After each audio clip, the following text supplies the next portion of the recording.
Thank you for tuning in this time on Disrupt and Discuss podcast. Oh.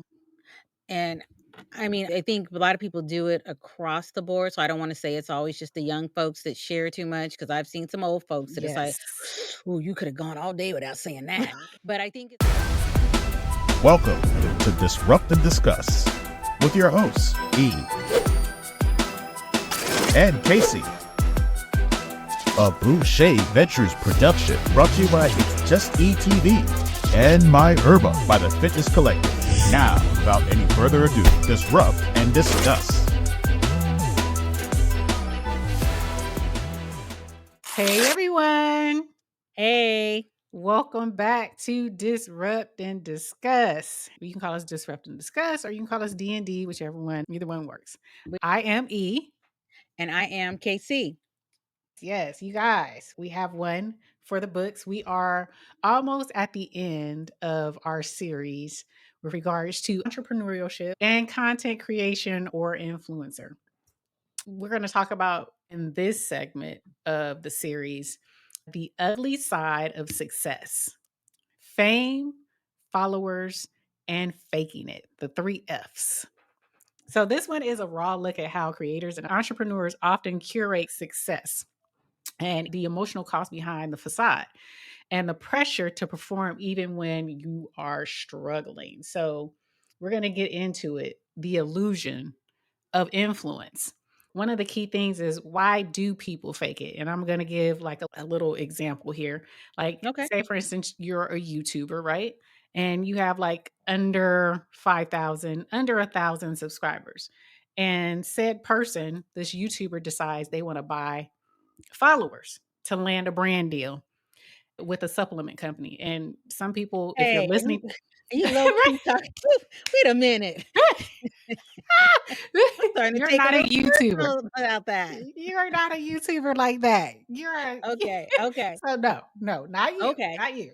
But Carry you on. know, right? They want to land a brand deal with the Okay. supplement company. So, like you go, they pitch you and say, "Hey, I like your product, and I want to utilize my herba and one of your supplements, Sleepy Time, and I want to do a video for it." And you will probably go as, not you, maybe somebody you have Hmm. delegated this to, and they'll go to that site, they'll go to the YouTube page and see what their subscriber count is, look at their videos, how many views they get, things of that nature. And so this is when you're faking it until you're making it. This person has bought views to up their subscriber count and to up their viewership on their Okay. videos. So this is where they do that. And you say, for instance, they land the deal with you, but then they can't deliver real engagement because those weren't real followers. A lot of times when people buy these things, they buy views. It's not real followers. A lot of times it's bots. So professional or someone who knows this, advertisers or marketers, they understand that. So that's why they hire people to look at your page and see. So if you have, say, for instance, 5,000 subscribers, but you have on your views that you've bought, you're getting like 10,000 views, but you only have one comment, two comments. That's not real engagement. You have the viewers, you have views, people clicking and say, "Oh, I like it," but you don't have the comments. So that means this could potentially be bots. These are bot views. So when they do pitch this, they do your commercial, you're not getting any sales from it because it was a facade. They really didn't have the viewers, they didn't have the subscribers for real, and they didn't have the followers. They didn't have the views. So that's like faking it until Okay. you make it. Okay. So basically, if somebody has a lot of followers, I'll just say like Right. maybe 500 Yeah. followers, Yeah. and then they've got the followers, but then they don't have necessarily they have the views because people can view things, but then it comes down to if they have one or two comments, does that still look like they've bought it? Is that considered a bot? Is that more along the lines of say 500 followers, X amount of views, and then No. maybe two Yeah. comments? No. So I would say if they had 500 followers and, say, for instance, they had like 100 or maybe 50 views, Uh huh. and out of those 50 views, you get about 5 comments or 10 comments out of that. Okay. That's a little bit more organic, and then you have to look at what the comments are, Ah, because it could be spam.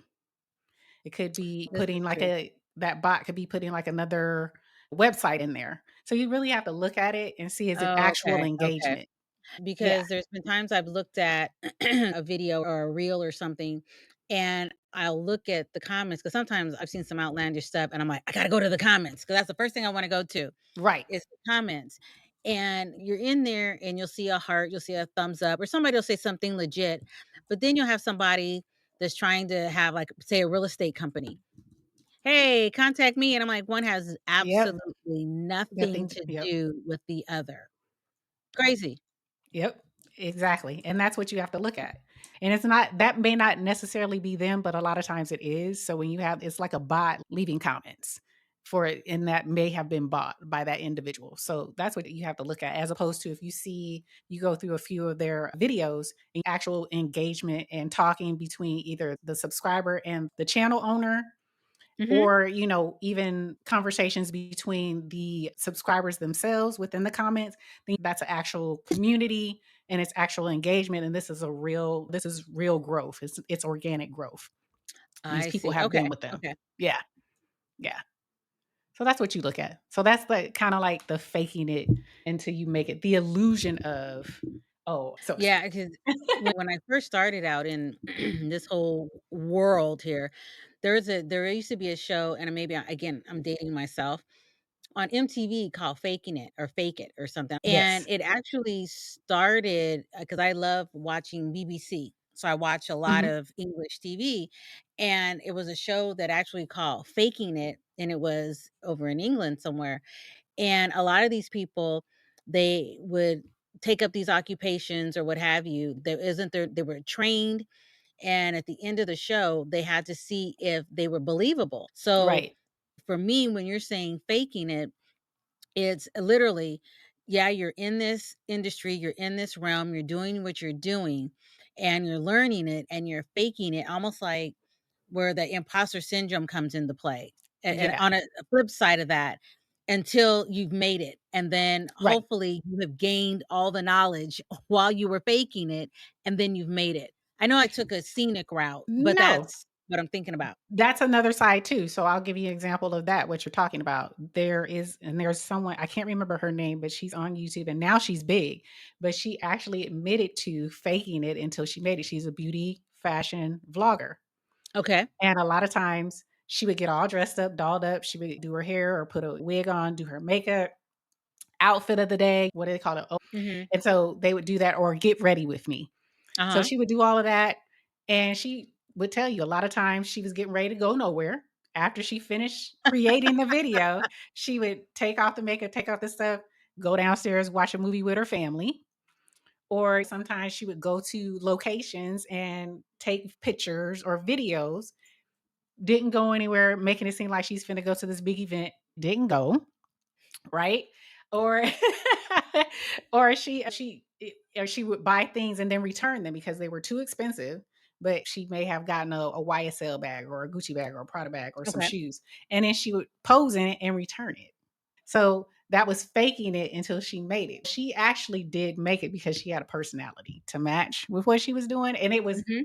it was during COVID. So a lot of these folks now that are so popular now, they kind of hit during COVID when people were at home and we were just consuming whatever because we were trapped in the house. So if you had Man. anything that looked like something, we were watching it. So she took advantage of people just being indoors, and she's doing all of this. And now she has 500,000 subscribers. Oh, If she does get sponsorships and collabs. So yeah, it depends. It can go in your favor or you can crash out and you just done spent all this money or did all this and it goes nowhere. So it's a 50-50%. damn. Yeah. It's the crashing part that I think that kinda is a little bit hard to stomach. Absolutely. Now, what about you? So I'm talking about content creators. What about in business? Is there a level of faking it until you make it in business and selling products? Oh, absolutely, because, again, one of the mantras I use, "You don't know what you don't know." And there's no such thing as failures. And I totally believe that now because it's things that you learn from. Some things might be pretty fucked up while you're doing it. Damn, that sucked. But you learn from it. And what I mean by that is your conversations start to change when you're talking to vendors or you're talking to somebody in your industry and you're not even trying to sound believable. You're speaking now on experience. Trust me, the whole transparency part, when that happens, as far as faking it, when it comes to business, somebody can tell if you're faking it. Maybe not Right. always, but eventually you can only fake it for so long. So you have a little bit of fake, but then you have a little bit of experience mixed in with that, and that'll Right. carry you to the next level or the next platform or whatever it is that you're doing. Absolutely. Because like I said, now the conversations I have now with people are totally different than the conversations I had, say, a year ago or even 4 years ago. I know what I'm looking for, I know what I don't want, so I'm not too shy, to say the least, on what I'm not looking for. It's professional, of course, and you're Right. like, "Well, thank you, but I'm going in a different direction." And then you just move on because you've been there, you've done that. I'm trying to bring brokers onto what I'm doing to help me take my business to the next level. I've had some shit brokers in my day. So Mhm. now I know what I don't want. So now when I have those conversations based on experience, this is Yep. what I don't want. This is what I'm looking for. So then you come across more believable, more that you know at least a little bit more than what, they think you know. Right. And this is for people that are going to an interview even for a 9 to 5. You're interviewing them. They're trying to get your business. Do I want to be affiliated with you? Exactly. So that then breeds confidence at the same time. I So agree. then it's a twofold kind of thing. Yeah, you might start off faking it and you might get by. Okay. But then after a while, where does the faking stop and the experience step in? So you have to have a happy medium with that. I agree with that. And I kind of prefaced it when you went to the event and you were saying that your sister-in-law, right? She was speaking about your product and Oh, went to the Expo West. it it's almost if you're an introvert or you're not into speaking a lot in front of people, this is where it's faking it, but it's not faking it. It's just not your personality. You're not always turned on. You're like, you have a kind of like Beyonce, you got an alter ego. When you need to step it up and be in front of people and network or do what you need to do, you can turn it on. Right. And you're Yeah. at home or just out and about, that's not you all the time. So No. that's the illusion as well. You have two different sides of it. People who are faking it to get that success, but then also in business or in creating, sometimes that's not truly who you are 24 and more, but this is what you Absolutely. need to do in order to entertain or to network and sell what you need to sell. Well, case in point, even like with entertainers, they're on the stage, or more importantly, a lot of comedians, believe it or not, they're on, they're making jokes, they're doing this, they're doing that. Hey, that's great. I remember years ago, I think it was when Chris Rock was married, there was on one of these talk shows, was it Oprah or something, and his wife was in the audience. And I think she had said something like, "Is it funny? A bunch of laughs at the house all the time." And she goes, "Absolutely not." So Exactly. you see these people, or if you see them in person and they're very quiet and they're to themselves, then Yep. the people will go, "I saw so and so and they just seem really aloof." Probably on stage, that's like you said, a whole different persona. Yep. But then the light, camera, and action, it's no more. Now they go into their shell. When I have to work at the different trade shows, when I was doing my 9 to 5 as sales rep, I was on. But then when it was over and I went back to my room at the end of the day, it was all dark in there. I turned on the TV and I just Yep. was quiet the rest of the night Yep. because you're on stage, you have to be on. And when you're done, you just need to decompress. And Absolutely. again, the entertainers, they're playing to thousands of people in a crowd. But then you see them at the grocery store and you wonder why they're not still doing that same shit you saw at the concert. Yep. Well, that's not who they are. That's their alter ego of sorts without saying it like that. Yep. Look, bitch, I just wanted to get some grapes. Exactly. It's Leave me so alone. true. It is But you so can't true. see that. And sometimes they do get deemed actors do get deemed like they are a-holes when you see them in person and they're not like what you imagine them to be when they were in character in a movie. Right, absolutely, Yeah, absolutely. they do. When my daughter was in college, she worked at Starbucks, and this was back when she was living in Chicago, and it was connected to one of the major hotels. One of the actors, he was one of them goofy actors, I can't even think of the name right now. I could see his face, but I can't think of his name. He came downstairs to get a coffee. People Mhm. recognized him, but he looked like he literally just rolled out of bed. And my daughter, being my daughter, if you ever knew my daughter, you would know. She said, "Hey, see something funny?" And he goes, "Not at 7 AM, I'm not." Like, who are I you? mean, he was nice, but he was very serious. Basically, "Give me my coffee. I'm going back in Right. my room," and that's it. He's like, "Don't bother me right now. Yeah, I'm not in character." not at I all. I totally get that, and people when you hear me on here, you hear Casey on here, we're talky, talky, talky, chatty, chatty, patty, right? We can do this. I can do this. It's just ETV. Or when I'm talking to people on the phone, I can talk for a long length of time. But once I get off the phone, it's crickets. Once I Yeah. get off of here, it's crickets. People may think that this is how she is all the time. No, absolutely not.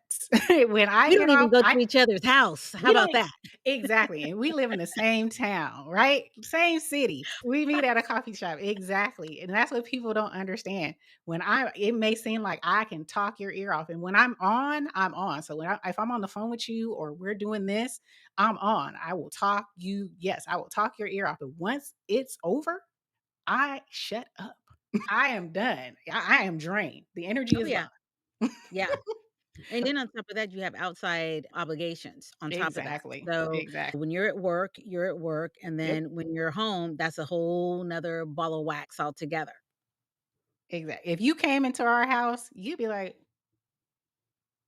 "This how y'all get down? This don't seem like it's just ETV." But that's in the house when it's just me and the hubby. It's totally different. Totally different. But yeah, I thought that was a good one to for us to discuss because it really it's layers to all of this. And people, if you're not doing this, like we keep saying, if you're not doing this and you're just a regular 9 to 5 person, you may not understand where we're coming from. But when you get into this realm of business, entrepreneurship, content creation, influencer, social media, it's a different animal. It is totally a different animal. So I wanted to say this ROI is not return on investment. A lot of it does mean return on investment, but sometimes it's Mhm. return on integrity. Your visibility, there's good visibility or no visibility at all. There's a difference in ROI when you deal in this. Let's talk about this success trauma, what they don't tell you. What's the trauma of it all? I could definitely see it as far as I would consider that is if you say you blow up and Mhm. you don't know how to handle that. That's just as scary sometimes as not being famous and you're trying to be famous or trying to be successful and it's not working. Yep. And all of a sudden you go from this obscure person or product or whatever, and next thing something goes viral and everybody knows who you are.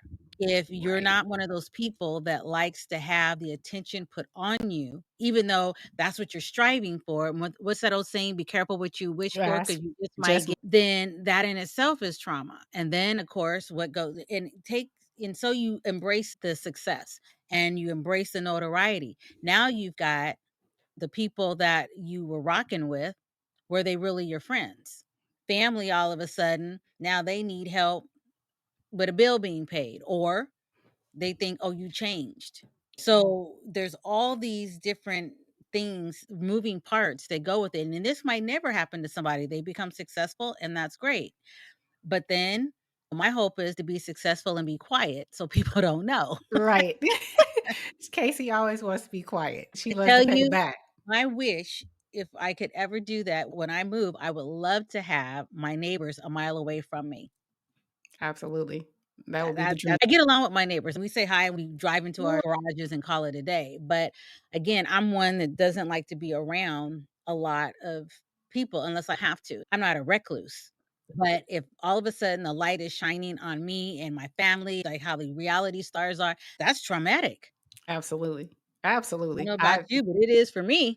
Exactly. If you're not used to it, absolutely, not even your family's not used to Oh, it, yeah. but a whole 'nother dynamic, so I definitely get it. But I wanted to bring this up, and I'm not gonna give a name, but I'm gonna give a scenario, and you'll know what it is. So, with regards to what you just said, with regards to blowing up overnight, Okay. there was a person, I believe they were on TikTok. I believe it was TikTok or IG. And they Mhm. had this sauce, and this sauce was a color, like the panther. And that sauce, this person made that sauce and it blew up overnight. They were putting it on everything, they were advertising it. And all of a sudden, people wanted it. They created it, and then people caught on to it. They're like, "Oh, I want it. Oh, I want it. I want to try it." And so they threw something together and started shipping it out. It turned out because that fame, they got so famous really quickly. But when they started shipping it out, it was a perishable. So they weren't packing it in ice. The nutrition facts were all skewed. Sometimes it was the right color, sometimes it was a totally different color. So it ends up they got a bad rap. And so instead of that person trying to, and I don't know where they are now or what they're doing now, but instead of them trying to apologize or say, I got it wrong, I was trying to give people what they wanted, instead of saying, let me take some time and go and find somebody who can help me develop this to where it has a shelf life. It has the right nutrition facts. Yeah. No, they just went gung ho, start making it in their kitchen and then just shipping it out to people. So that's when they end up, it could have been imposter syndrome, or they just didn't understand how to, they didn't have that public relations. They didn't have that wherewithal to, let me stop. This could be something. And it was, but let me do it the right way. They just Right. went gung ho. And then Right. it ended up being a negative for them. They actually got into a retail store. It's not there anymore. But again, I think they sold it at that point when it made it to a retail store. And then that was the issue because they didn't read the contract. And so they gave it away and only took yeah, that can be faking it. You faked it. You made it, but then you didn't reach out to someone or Right. have good business sense to do what you needed. And then eventually, I think they lost the product to someone else and they didn't even know that they signed it away. Yeah, it's what they say, chasing the dollar. Now it's Chasing the chasing dollar. the notoriety. Yeah. I've been doing my business for 6 going on 7 years. And not that I would be upset if it went viral or something. I'd be like, "Yeah, okay." But I'm thinking, and when I first started, it was like, "Oh, I wanna start this now. I'm seeing everything on YouTube. I'm seeing everything on IG. I wanna make this. I wanna do that." But in all seriousness, the stuff that I've learned in the last 6 years, if I had gone viral and blew up overnight, I would not have been where I am today.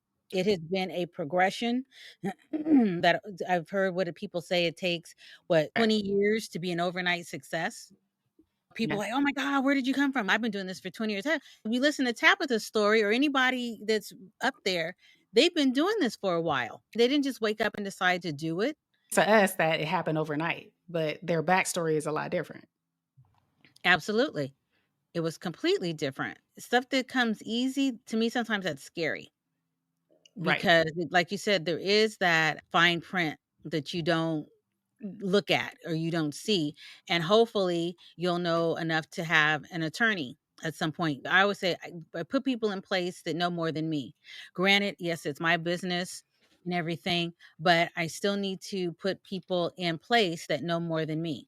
And I think that's when sometimes people say, "Oh, I got it, I got it, I can do it myself, this is my business." Yeah, you got it, you do it yourself, you're going to run that shit in the ground too. So you have to put people in place, delegate, as we've said before, Yep. and that helps. So when that time does come, you are better prepared for it. You can embrace it. You can think with a level head and not just the glitz and the glam, because there's so much goes on behind the scenes that people really don't know until it hits them. And then you find out what you don't know.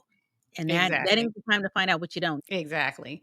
And you are so correct with that. You have to put people in place. And sometimes people are like, oh yeah, I'll put my friend in place, I'll put this person in place. But Casey is talking about putting professionals in place. And so a lot of times that doesn't, people don't calculate that, or they don't think that way. They figure, "Oh, I see them, they can learn it or you can help me with this," but they really don't understand what Casey is talking about. You're putting people in place, and that costs money sometimes. A Yes, lot it of times does. that costs money. You're not putting people in place just to put people in place and say, "Hey, learn this for me." Or I She's got a talking about staff. Yeah. right, No, I got a staff. no, No, she's talking about calculated finding people who can actually help her do something that she doesn't necessarily either have the manpower to do, don't want to do, or she doesn't have the insight. She knows she needs it. And that costs it money. does. And a lot of people, they don't want to do that part of it. And that can be the difference between you taking 10 years as opposed to maybe 2 to 3 years. Yeah. Right? And people have to realize it's an investment that you're Right. putting into it. It's not, "Oh, I don't wanna pay this," because sometimes you don't have the money, and there's been times I've had to forego certain things because I didn't have the money, or I would have to not do something else so I can pay that money to go somewhere else. Investment. Absolutely. It is an investment. So I just wanted to make that note because a lot of times people are like, "Oh yeah, I can just bring somebody in," but it's not about bringing people in to have them learn it on the fly. No, You need sometimes people who no, understand it already and has been there or knows how to get you there. And it costs money. That's not free.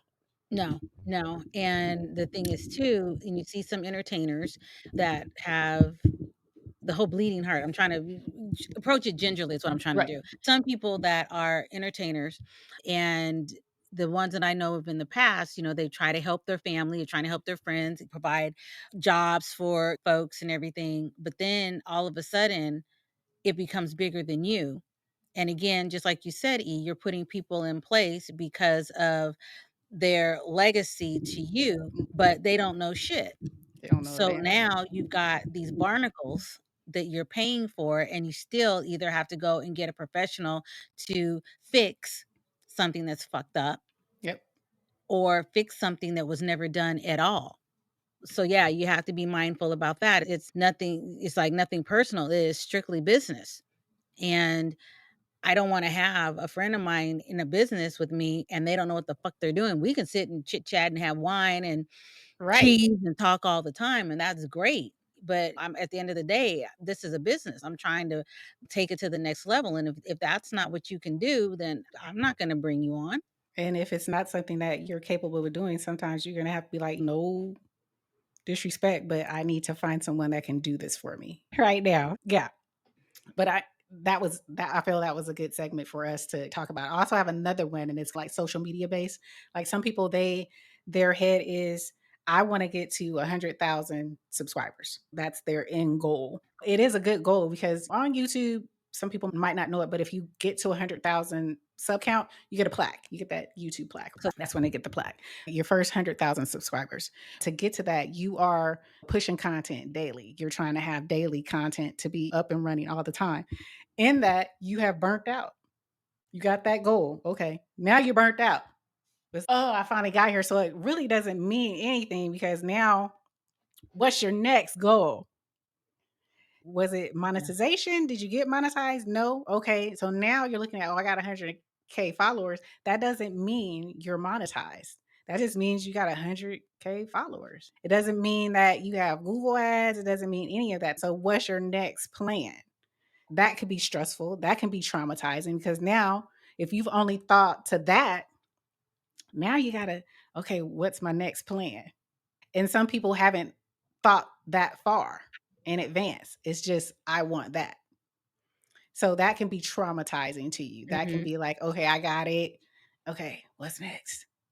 Oh my God, what else can I do? And you can't keep doing the same thing over and over again because at a certain point, people are gonna get, okay, that's good, that's fine. You have to reinvent yourself at some point to get to Well, you have those to have a other plan. levels. You have to have a plan, right? Yeah. Those are the things that again, you have to look at when you're getting into this. And some people, like I said, in content creation, some people are like, oh, just turn on your camera, just get on here and start talking.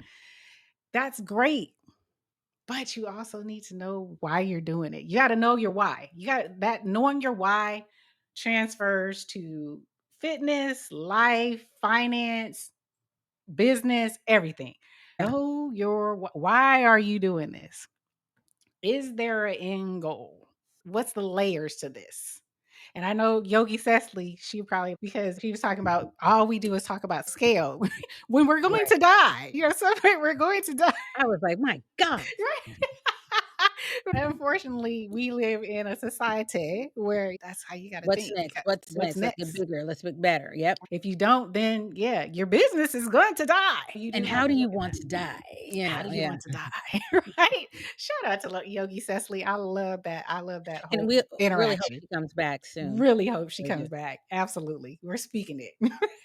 But yeah, definitely we definitely want to talk about that and with the trauma. So the next one we're going to talk about is coming clean, authenticity as a radical act. How do you maintain your authenticity without, compromising certain things? How do you be transparent but not tell you it ain't business? I guess you can say it like that. Yeah, yeah. You gotta leave something for home. For the imagination for home.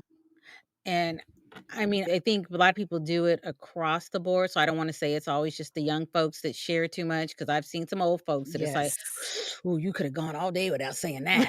But I think it's also that person's personality because, like I said, there's those that they ain't even got the crust out their eyes and they got the camera and they're talking about a day in the life. It's like, damn, you ain't even got out of bed yet. There's certain things you can skip.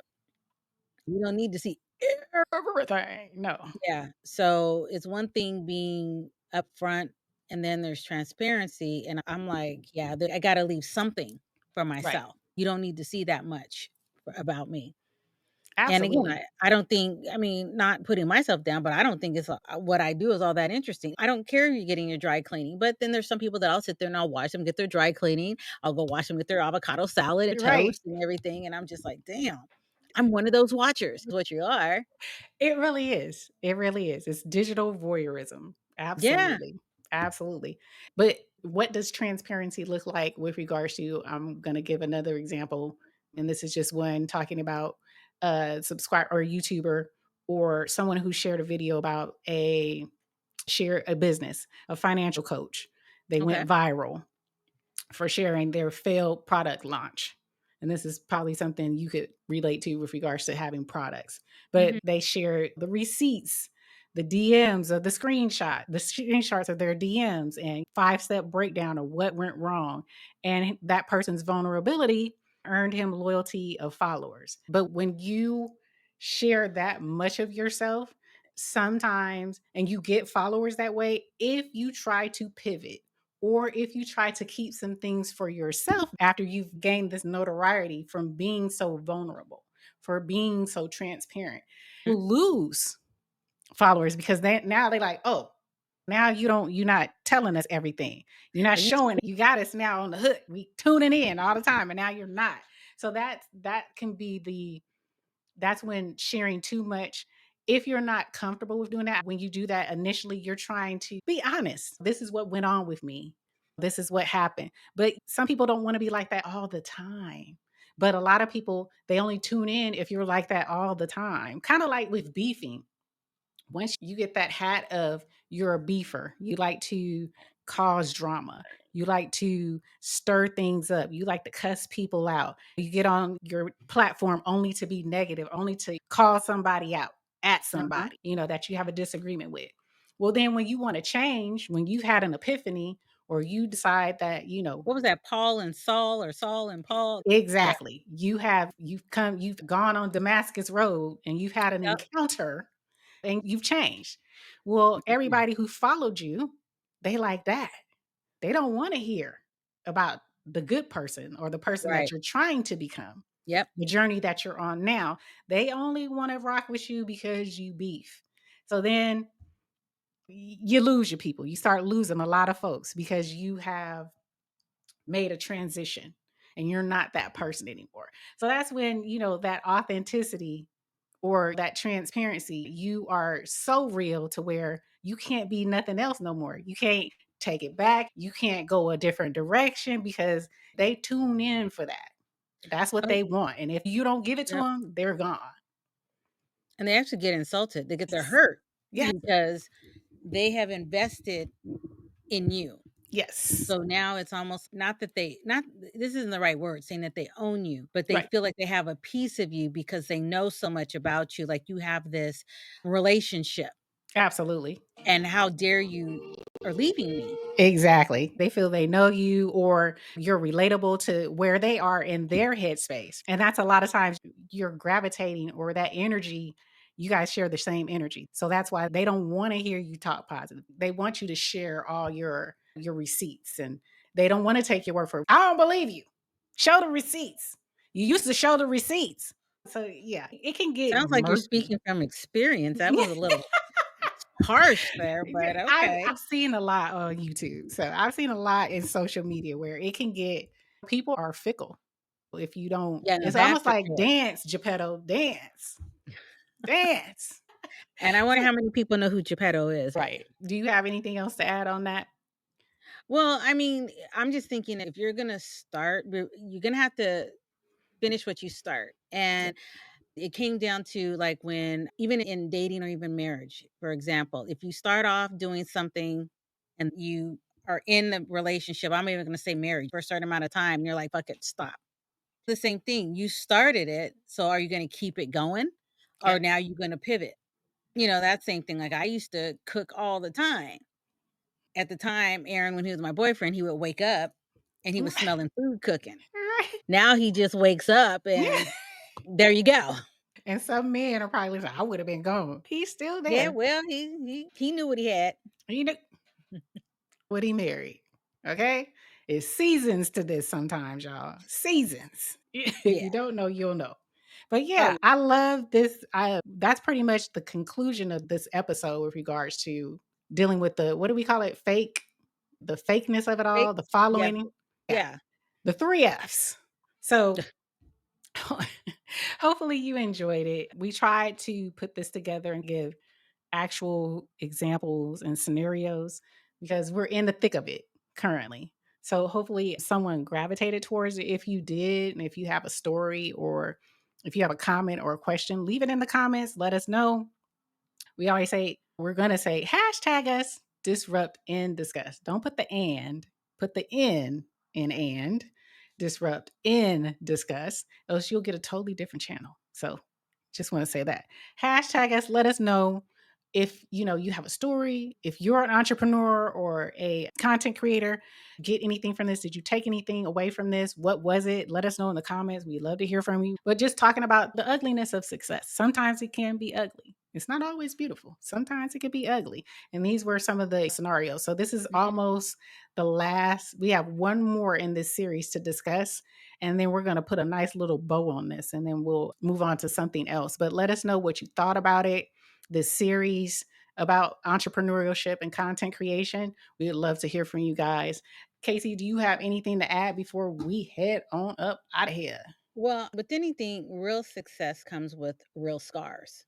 Yes. Those are your battle scars, if you will. And don't be afraid to share them. That's your power. And there's a lot of times with people coming up in the, whether it be in the business or thinking about it, and I always say not to give people the doom and gloom, but sometimes giving all the positive things of what could happen or what does happen, that's really also doing a disservice, because then you're going in with this Pollyanna type attitude. Okay, like you said, oh, I'm gonna just record and all I Right. need to do is get that one viral video and then I'm done. You really have to build up to certain things. So you get that viral. What's the game plan after Yeah. that? Yeah, you have this business going. Well, it takes off. Well, what after that? Certain things you're going to have to wing it and worry about it as it comes, but then other things you're going to have a plan on what you're doing. So if you're somebody that's in disarray and don't keep things in order, that's going to bite you in the ass at some point. Absolutely. It being an entrepreneur, that really will show what type of a, not so much a person, but how you work, or the type of ways that you maneuver, because you can't go to, as I found, you can't go to IT if your shit ain't working. You got to Right. sometimes figure it out. And yeah, so real success comes with real scars, and it's not necessarily bad things, but and those are experiences, plain and simple. Absolutely. I love that. And hopefully you guys see that, like I said, with the series and Casey and I talking, because so many people They have these conversations when they've already arrived.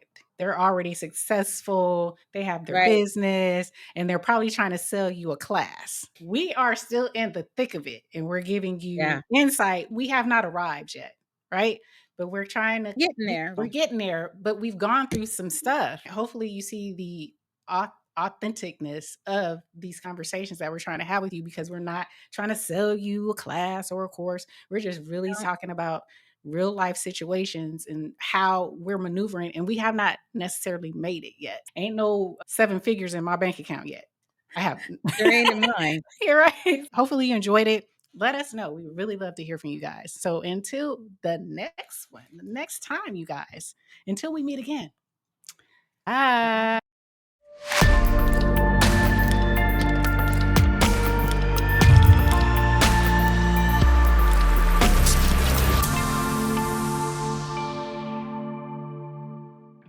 Tiki Barber here. I remember those grueling practices, pushing through fatigue and striving for greatness. Well, that's the same dedication My Herba puts into their supplements. They understand the body's needs. My Herba takes a holistic approach to wellness. Whether it's their CMOS, immune defense, or even sleepy time, they have an option for you. Let My Herba make the best you with code BARBER10 for 10% off at thefitnesscollectif.com.